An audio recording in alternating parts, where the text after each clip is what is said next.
Hebreus capítulo 10. Hebreus capítulo 10, a partir do versículo 19.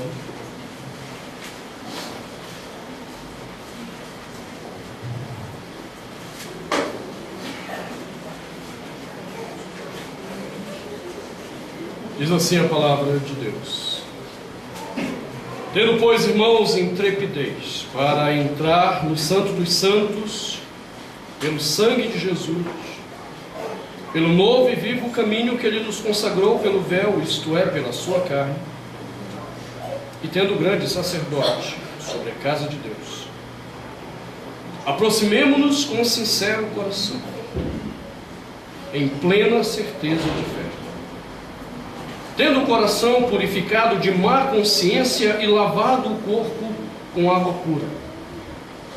Guardemos firme a confissão da esperança, sem vacilar, pois quem fez a promessa é fiel. Consideremos-nos também uns aos outros para nos estimularmos ao amor e às boas obras. Não deixemos de congregar-nos, como é costume de alguns. Antes façamos admoestações, e tanto mais quanto vedes que o dia se aproxima. Porque se vivemos deliberadamente em pecado, depois de termos recebido o pleno conhecimento da verdade, já não resta sacrifício pelos pecados. Pelo contrário, certa expectação horrível de juízo e fogo vingador, prestes a consumir os adversários. Sem misericórdia, morre pelo depoimento de 2 ou 3 testemunhas quem tiver rejeitado a lei de Moisés. De quanto mais severo castigo julgais vós, será considerado digno aquele que calcou aos pés o Filho de Deus, e profanou o sangue da aliança com o qual foi santificado, e ultrajou o Espírito da graça. Ora, nós conhecemos aquele que disse: a mim pertence a vingança, eu retribuirei. E outra vez, o Senhor julgará seu povo. Horrível coisa é cair nas mãos do Deus vivo. Palavra do Senhor. Deus, graças a Deus. Louvado seja o teu nome, Senhor. Porque tu és Deus, único e verdadeiro. Porque em toda a tua santidade tu ainda és capaz de amar pecadores como nós, e por meio do teu Filho nos receber em tua presença. Porque a despeito do que somos, o Senhor ainda nos dá a tua palavra, para nos instruir na verdade, para que tenhamos um viver piedoso, um viver agradável a ti mesmo, e um viver que nos abençoa quando te obedecemos. Então pedimos que teu Espírito nos ajude não somente a entendermos o que lemos, mas que teu Espírito nos dê uma disposição de praticarmos o que temos entendido, para que tenhamos uma vida corandel, uma vida diante da tua face, em nome de Jesus. Amém. Poder sentar.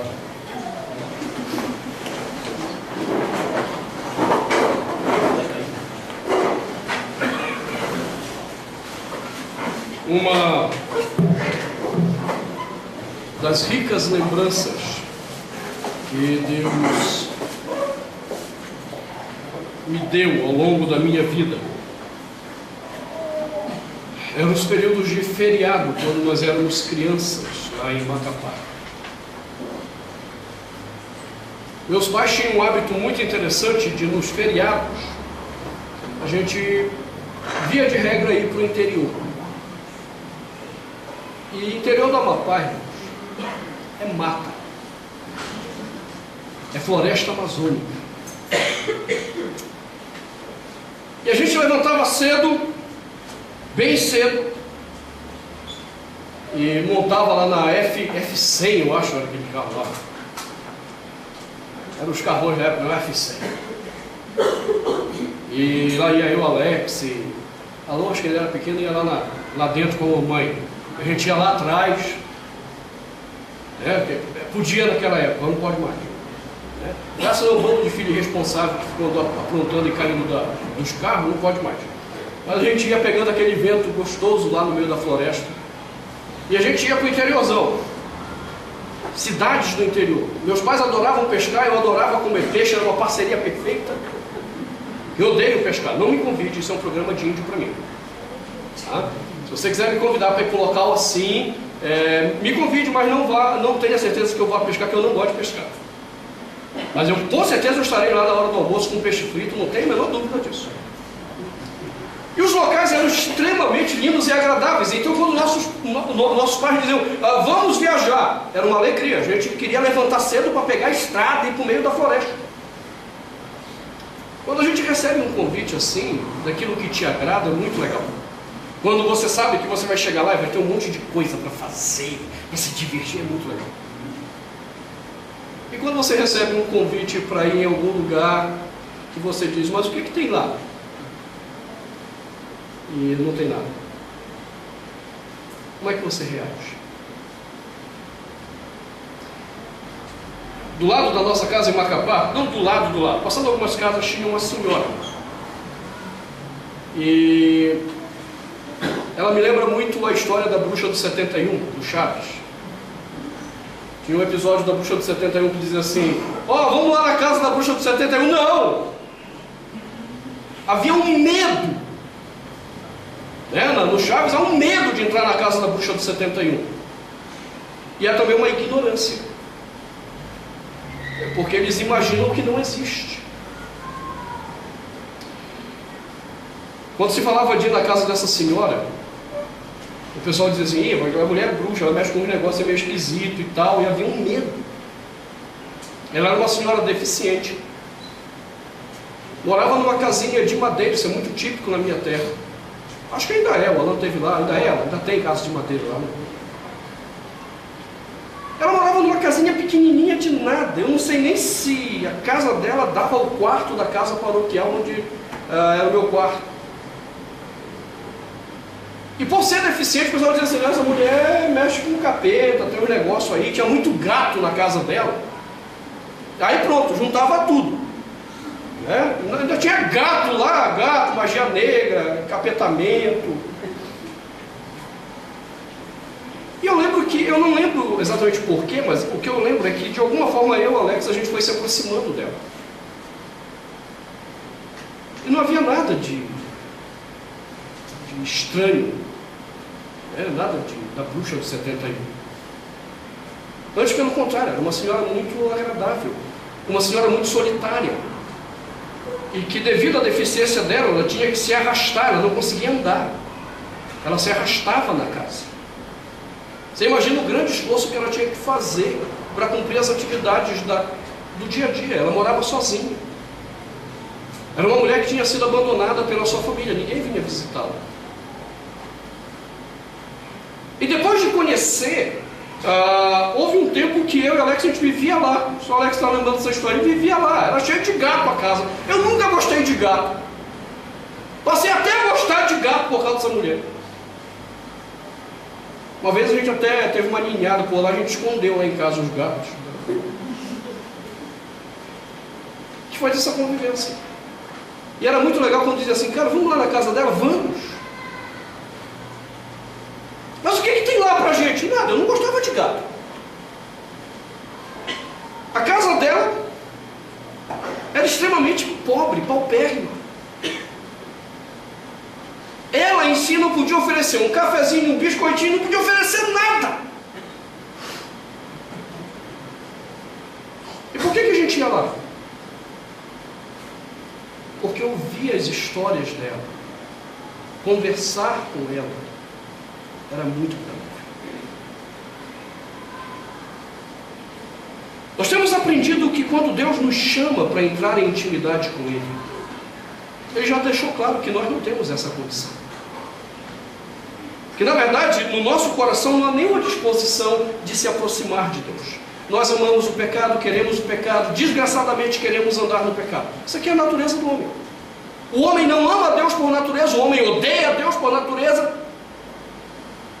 E se o escritor de Hebreus simplesmente dissesse, olha, vamos chegar aí diante de Deus, vamos nos aproximar, como ele diz no versículo 22, a gente Deus seria mais ou menos como a bruxa do 71 para a gente. Não, eu quero papo com isso. Aí o escritor de Hebreus nos mostrou que Cristo realizou uma obra que libertou o nosso coração dessas tolices, libertou o nosso coração das amarras do pecado, nos libertou da escravidão e nos trouxe a Deus.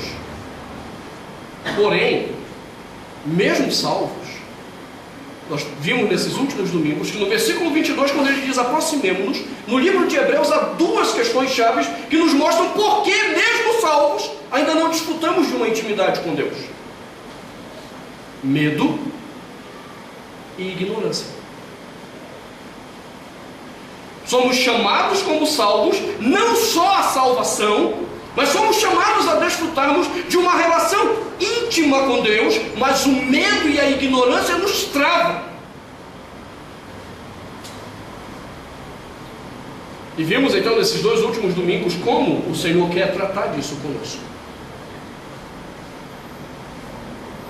Tendo superado o medo e a ignorância, ele coloca então qual é a primeira qualificação para que eu tenha uma aproximação de intimidade com Deus.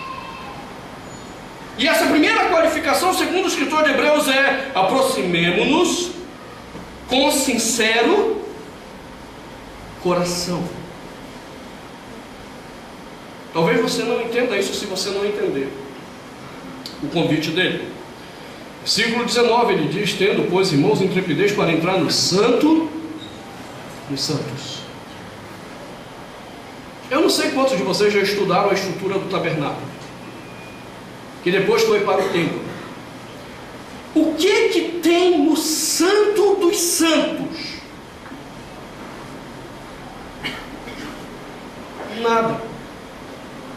Tem uma arca, um símbolo de 2 anjos, dentro da arca as tábuas da lei, a vara de Moisés, mas estava dentro da arca, você não via. E o que tem ao redor? Nada. Do ponto de vista humano, dessa coisa da gente ir para alguns lugares que a gente é convidado, porque ela vai ter isso, vai ter aquilo, é lindo, é maravilhoso. Não, o Santo dos Santos é feio. O Santo dos Santos não tem atrativo. O Santo dos Santos não tem nada que... Eu queria entrar lá. Aí olha para onde o escritor de Hebreus está convidando: irmãos, tendo intrepidez para entrar no santo dos santos. Aí o ímpio olha e diz: vou fazer naquele quartinho lá. Que graça tem ir naquele quartinho do santo dos santos? Sabe qual é a graça para o salvo? Porque no santo dos santos era onde Deus se fazia presente. Qual é a graça de entrar no santo dos santos? Não é o local. Não é o que tem lá, porque não tem nada de graça lá. O que é legal entrar no santo dos santos é porque Deus está lá. É lá que eu vou encontrar o Senhor. E então eu tenho a alegria de saber que, independente do que tem lá, eu sei que Deus, que é a minha alegria, Deus, que é a minha satisfação, Ele está lá.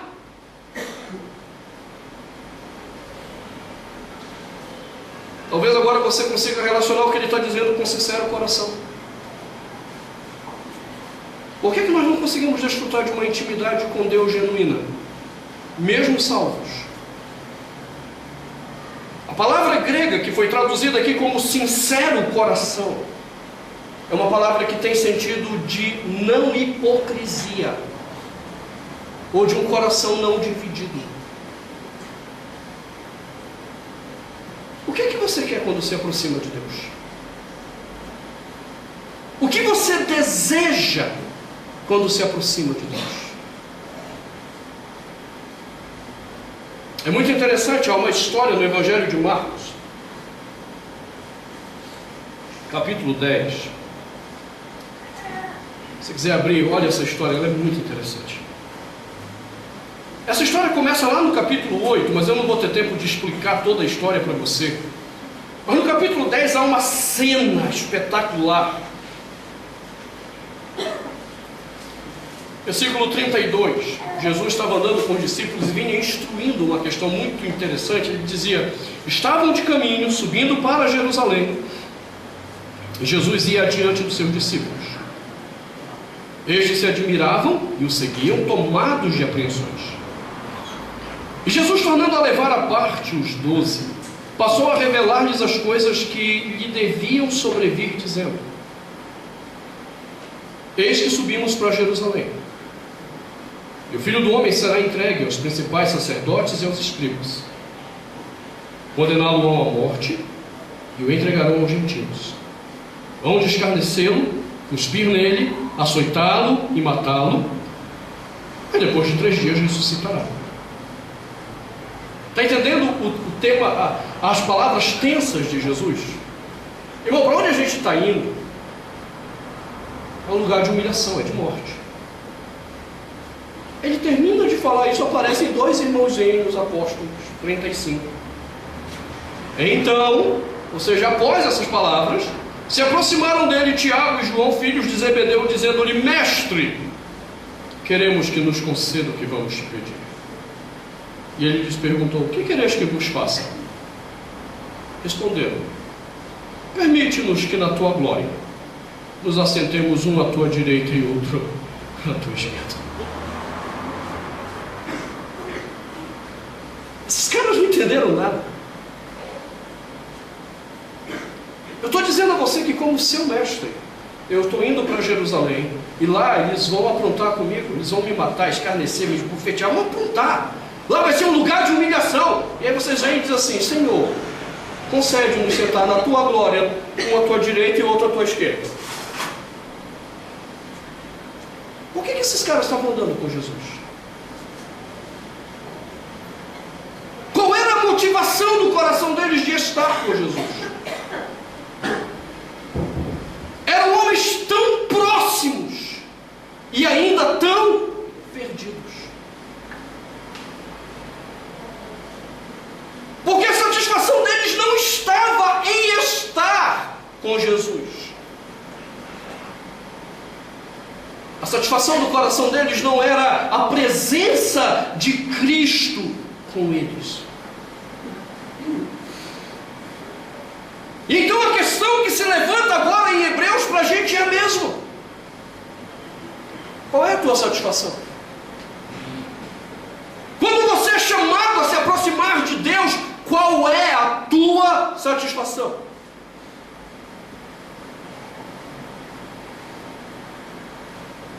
Hoje à noite no mundo todo tem milhares de pessoas reunidas supostamente adorando Jesus. E nos seus corações eles estão lá cantando a sua vitória, fazendo promessa, pagando algum tipo de sacrifício por aquilo que eles querem. E eles estão cantando: restitui, eu quero de volta o que é meu.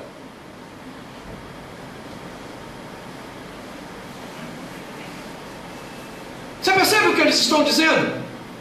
Senhor, nós nos aproximamos de Ti, não é exatamente por causa do Senhor. É porque nos disseram que o Senhor tem muito poder, e porque o Senhor pode fazer grandes coisas por nós. E grandes coisas não é converter o nosso coração, grandes coisas não é trazer o nosso coração do estado de rebeldia para um estado de paz e reconciliação contigo. Não, o Senhor pode fazer grandes coisas por nós. O Senhor pode restaurar meu casamento, me dar um bom emprego, o Senhor pode me dar um bom carro, o Senhor pode me curar, o Senhor pode isso, o Senhor pode aquilo. É só o Senhor que não me interessa.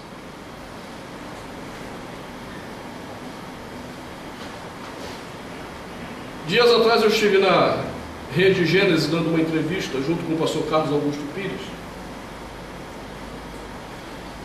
Está lá no YouTube essa entrevista. E aí no meio da conversa o apresentador falava do suposto avivamento que a gente tem visto. E ele disse: pastor, eu fico assim impressionado. Eu chego aqui na emissora cedo. Eu gosto de sair de casa mais cedo, ele fala para evitar o trânsito, então eu chego bem cedo, eu madrugo aqui na emissora, estou chegando ali, 7 horas da manhã, eu estou vendo uma multidão de jovens saindo aqui da igreja Sara Nossa Terra, e é muita gente, são muitos jovens que vêm orar cedo aqui, isso é uma beleza, é um avivamento. Aí ele faz a pergunta que eu sempre digo para você: não faça. O que o senhor acha? Não me faça essa pergunta. Se você não está disposto a ouvir realmente, com sinceridade, o que eu tenho a dizer, não me faça essa pergunta. Você vai se ofender. E lá no ar, ao vivo, não dava para dizer assim: você tem certeza que é a minha opinião? Você sabe que eu dou a prova dos 3, né? Quando você diz: você tem certeza? Sim, olha, você tem certeza. Não dava, estava ao vivo a entrevista. Eu olhei para ele e disse: eu não sei, eu tenho dúvidas de que isso seja um avivamento. Por uma questão simples: o que traz essas pessoas tão cedo à igreja?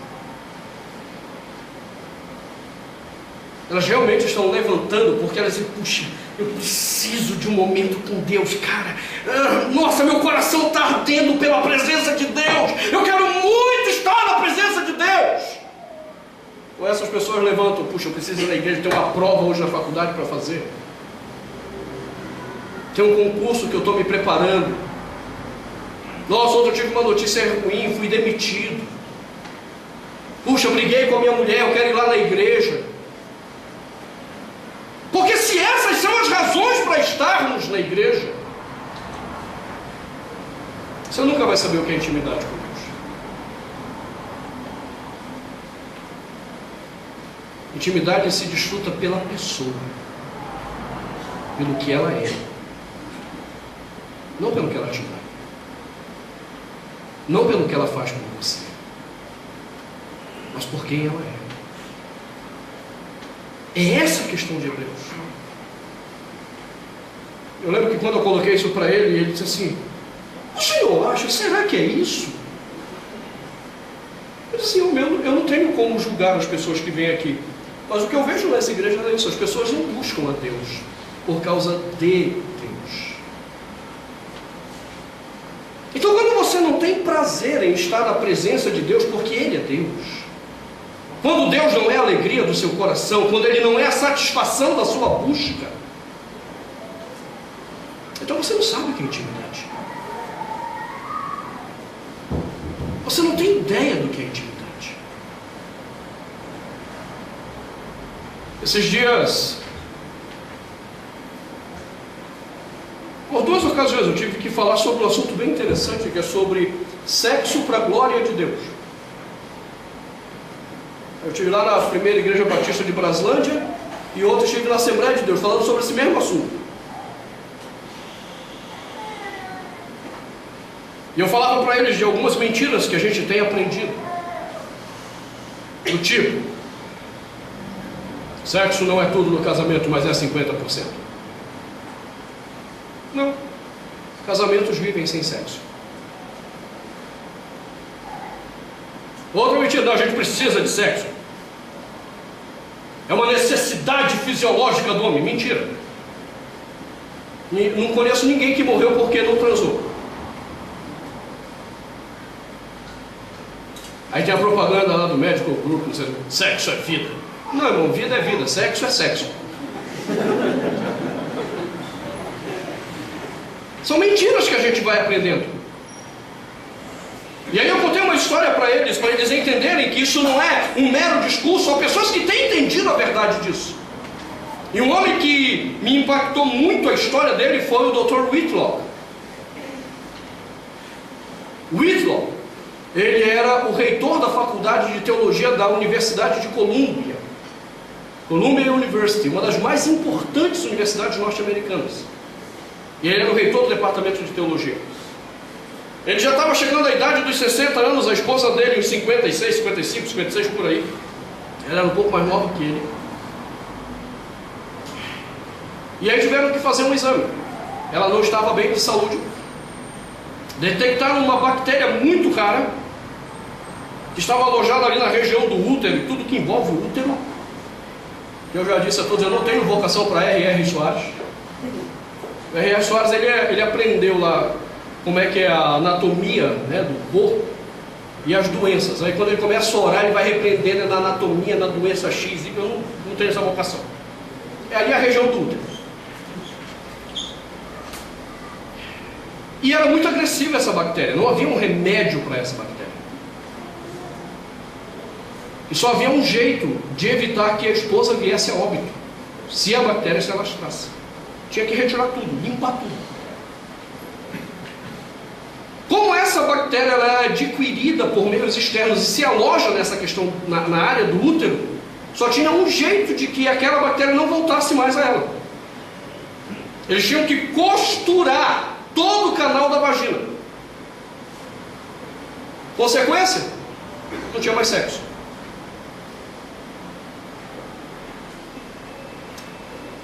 Voltaram para casa, conversaram e decidiram fazer a operação. A mulher foi para a mesa de cirurgia, fez toda a operação e o canal foi fechado. Depois de algum tempo, estavam lá em casa, levantaram para o café da manhã. A esposa olhou para o Whitlock e disse: eu compreendo que você é um homem viril.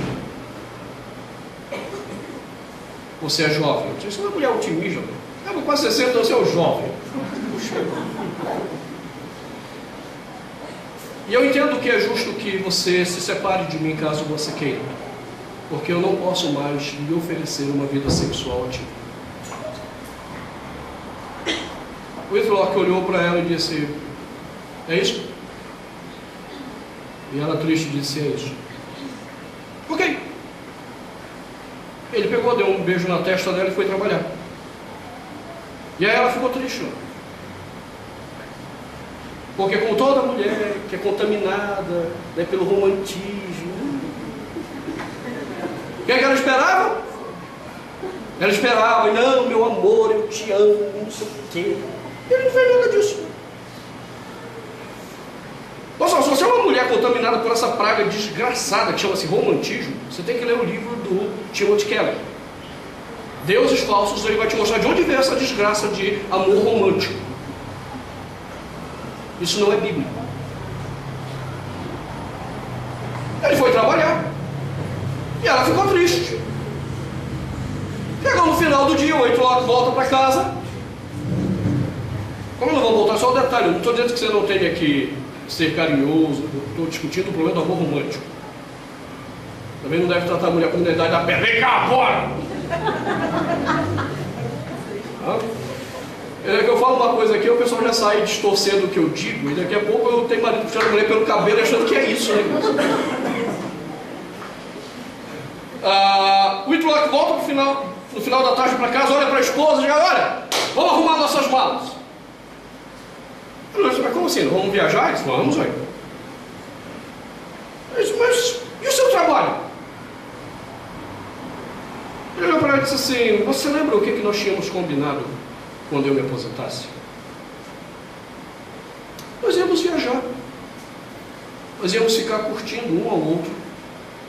E onde Deus nos permitisse ministrar a palavra dele, a gente iria junto. Quando eu soube da sua enfermidade, eu entrei com um pedido de aposentadoria. Ele, na verdade, já tinha tempo. Ele estava nem que brasileiro aqui. Chega na época, ele demora um pouquinho mais para ver se aposenta com um valorzinho melhor. Ele disse: não, eu decidi entrar com um pedido de aposentadoria. Hoje saiu a aposentadoria e eu comprei nossas passagens. Eu não lembro para onde que eles iam. E ela olhou para ele e disse assim: sim, mas e a nossa conversa de manhã? O Whitlock olhou para ela e disse: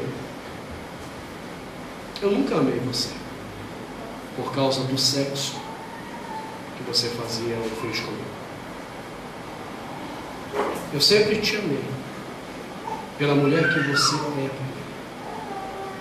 pela mulher que me ensinou a espelhar Cristo e a viver para Cristo. Isso me fez te amar sempre. Há uns 4, 5 anos atrás, o Whitlock esteve aqui em Brasília. ele com a esposa. Falou lá na universidade, lá no Mackenzie, no Lado Sul. Você entendeu qual era o ponto para ele? A esposa o ajudou a viver a imagem de Cristo. Em que está o coração dele? A satisfação dele? No sexo? Ou em Cristo? É no bom emprego que você tem que está a sua satisfação? É no salário que você ganha ou quer ganhar que está a sua satisfação? Então você não sabe o que é intimidade com Deus. Você não sabe o que é ter um coração sincero. A sua relação com Deus, ainda quando é baseada em barganha, é uma relação infantil. E crianças não sabem o que é de fato uma relação de intimidade ainda. Porque elas não sabem curtir a pessoa. Elas apenas conhecem aquilo que elas recebem. O que elas recebem. O que a gente está vendo são pessoas construindo relações com Deus baseado na barganha. Só isso. O que eu vou ganhar se eu for à igreja? Eu vou ganhar um culto legal? Eu vou ganhar um louvor assim que vai me deixar animadinho? Eu vou sair no fogo, sapateando, rodopiando? O que eu vou ganhar se eu for na igreja? Você entende? Você não está entendendo o que é intimidade com Deus, porque a nossa alegria na intimidade com Deus é o próprio Deus. O Santo dos Santos não tinha nada para te oferecer a não ser a presença de Deus, e isso deve encher o nosso coração. Saber que Deus nos recebe na presença dEle e nos permite intimidade com Ele, isso deveria encher o nosso coração.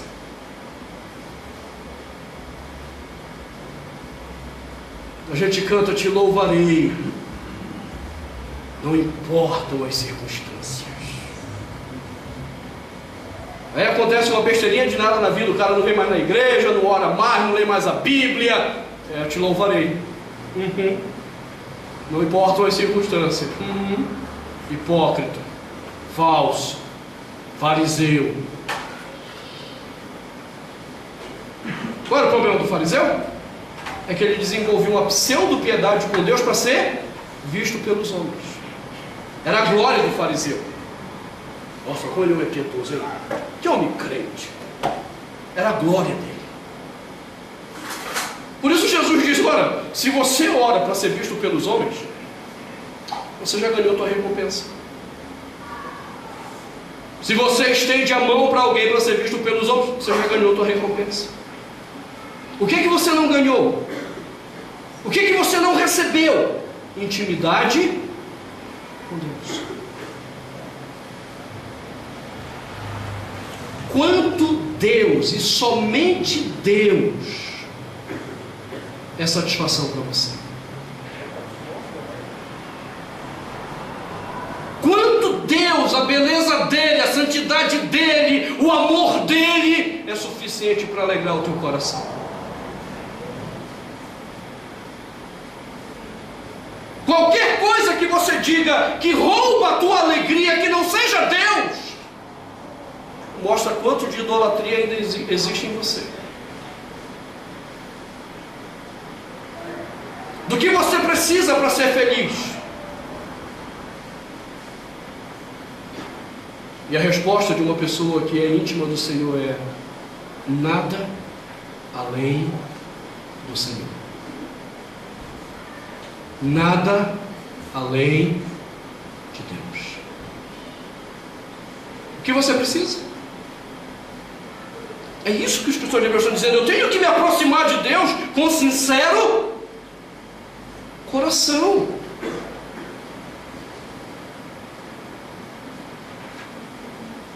E aqui as pessoas se enganam. É aqui que muitas pessoas pecam.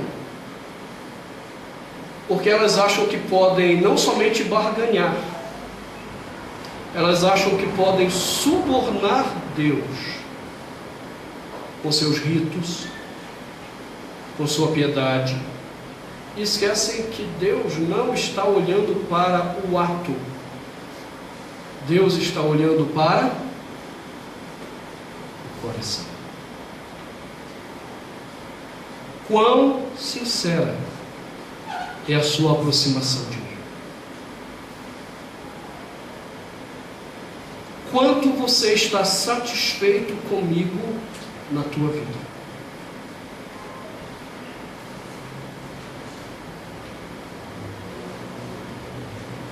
Você está lutando contra algum pecado que você não consegue vencer? Sabe por que você não está vencendo? Porque seu coração não está satisfeito em Deus. Se o seu coração estivesse satisfeito em Deus, você rejeitaria o pecado com a maior alegria.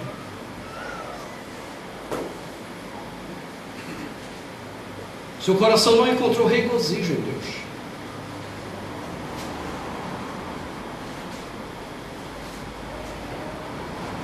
Quanto Deus satisfaz você? Porque se Ele não satisfaz, não adianta Ele te convidar para uma aproximação. O seu coração não é sincero. Seu coração é mentiroso.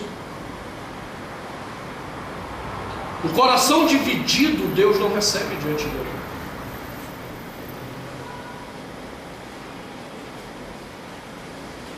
O que agradava na vida de Jó? Jó era um homem íntegro. É interessante quando você examina essa palavra hebraica aplicada a Jó. O que era um coração íntegro? Ele era um homem que não tinha o coração dividido. Ele não tinha entre pecado e Deus. Não, é Deus. Deus era a satisfação. E você vê isso quando ele começa a sofrer as provações. Perdeu todos os bens. Perdeu todos os filhos, dá uma lapada só. Qual é a oração dele? O Senhor deu. O Senhor tomou. Bendito seja o nome do Senhor. Em quem repousava o coração de Jó? Na riqueza que ele tinha? Na família que ele tinha? Ou o coração repousava no próprio Deus?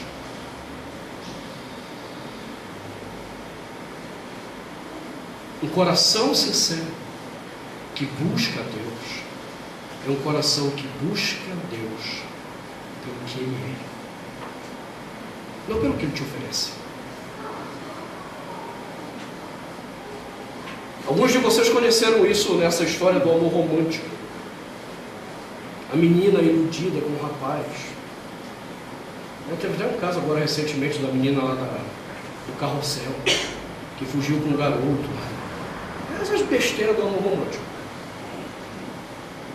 Aí você lá flechada pelo cupido.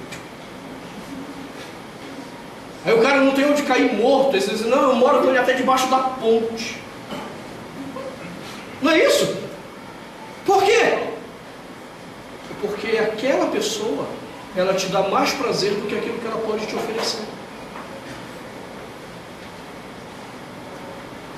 É isso que é um coração sincero. Eu quero estar com Deus porque Ele me dá mais prazer do que a eternidade que Ele me ofereceu. Ele me dá mais prazer do que o perdão que me foi ofertado. Ele me dá mais prazer do que tudo que Ele possa me dar nessa vida. Isso é um coração sincero.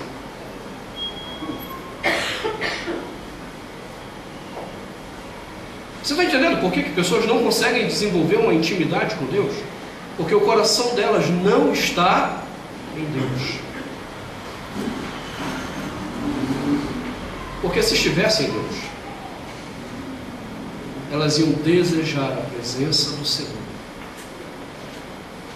cada dia e cada vez mais na sua vida. Aproximemo-nos com um sincero coração. Eu quero voltar a esse assunto no próximo domingo. Há algumas outras implicações ainda do problema de um coração não sincero, que nos impedem de uma experiência mais íntima com o Senhor. Mas eu queria introduzir essa primeira qualificação, chamando a tua atenção para isso. O Santo dos Santos é um quartinho pequeno.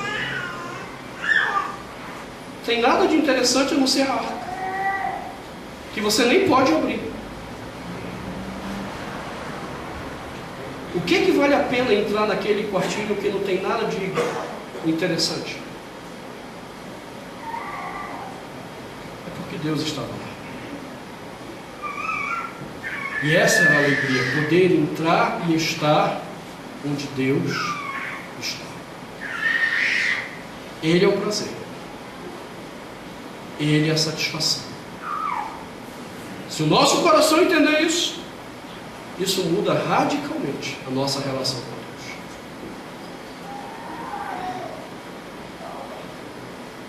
Porque Ele passou a ser plena satisfação da minha alma. Feche seus olhos. Consulte o seu coração nesse momento.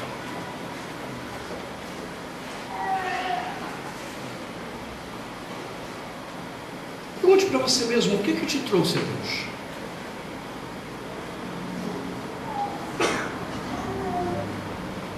Como você reagiu quando algumas coisas faltaram na tua vida? Como você se sentiu quando algumas coisas não saíram como você planejou?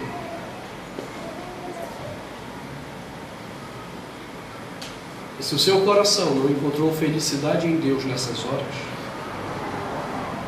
se você se deixou abater, se você se revoltou, se você chorou de raiva, se você se frustrou, se você se deprimiu,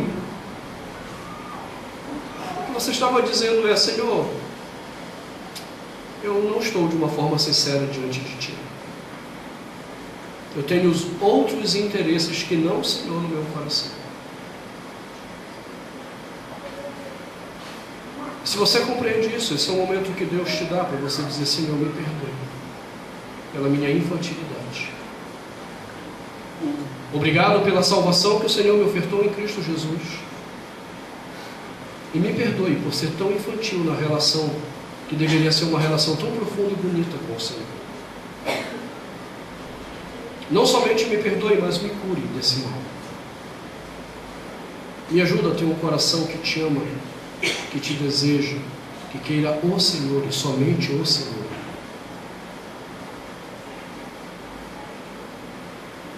Me ajuda a ter uma alma plenamente satisfeita em Ti. Senhor, obrigado por essa oportunidade que o Senhor nos dá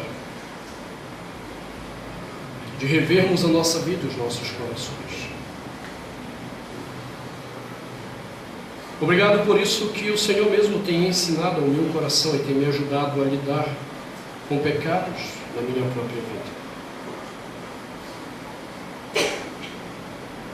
Pecados que tenho trazido ao Senhor por crer que no Senhor eu tenho satisfação. Eu quero pedir ao Senhor que essa experiência seja a experiência daqueles que dominicalmente têm ouvido a Tua palavra sobre esse assunto. Ajuda-os, como tens me ajudado a examinar a mim mesmo, a examinar com sinceridade o coração, para trazer diante do Senhor aquilo que te ofende e entregar ao Senhor para que não apite mais em nós.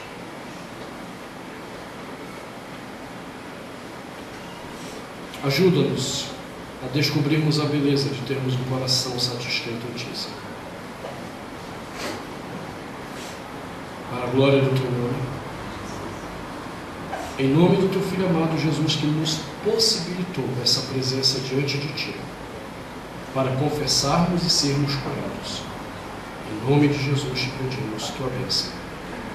Amém, Senhor.